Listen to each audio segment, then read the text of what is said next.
ഇന്നൊരു വാട്ടേ ഈറ്റിന്റെ ഡേ ആണേ. രാവിലെ തന്നെ ഒരു കട്ടൻ ചായ കുടിച്ചേ. നമ്മുടെ കാക്കപ്പൂ ഉണ്ടല്ലോ നന്നായിട്ട് കീർത്ത് പൂയിടുന്നുണ്ടേ. എന്റെ ദൈവമേ, പുട്ടുകൂടി തീർന്നപ്പോ ഞാൻ വിചാരിച്ചു രക്ഷപ്പെട്ടു.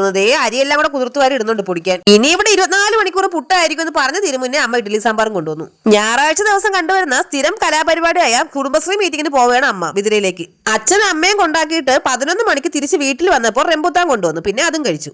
റംബുത്താൻ കിട്ടിയില്ലെന്ന് പറഞ്ഞ് ഈ വർഷം ഒരുപാട് കിട്ടിയിട്ടോ. കൊറിയർ വരെ വന്നു. ഇതിനിടയ്ക്ക് മോന് സംശയം റംബുത്താന്റെ കുരു വിഴുകിയ പ്രശ്നമുണ്ടോന്ന്. ഞാൻ പറഞ്ഞ റംബുത്താന്റെ മരം വായിലൂടെ ചെവിയിലൂടെ ഒക്കെ കിളിച്ചിറങ്ങി വരുമെന്ന്.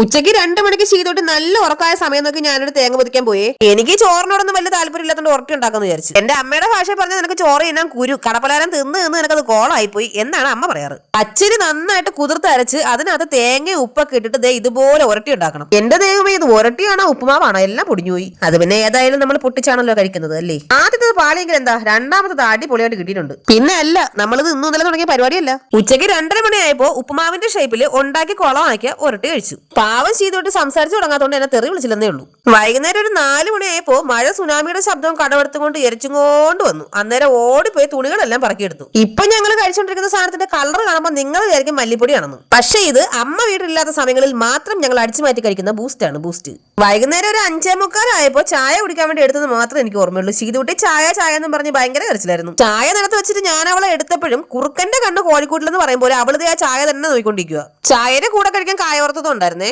രാത്രി ഒരു 9 മണിയായപ്പോ ചോറ് കഴിക്കാൻ പിന്നെയും മടിയായതുകൊണ്ട് ഞാൻ നൂഡിൽസ് ഉണ്ടാക്കിയിട്ടുണ്ടായിരുന്നു കേട്ടോ. എന്റെ കെട്ടിയനായ കണ്ണം പറയുന്ന പോലെ നൂഡിൽസിന്റെ ഒക്കെ കുരുക്ക് എടുത്തിട്ട് കഴിച്ചില്ലെങ്കിൽ തൊണ്ടേ കുരുങ്ങി ചാവും. നമ്മുടെ ചാനൽ എല്ലാവരും സബ്സ്ക്രൈബ് ചെയ്യണേ. ടാറ്റാ.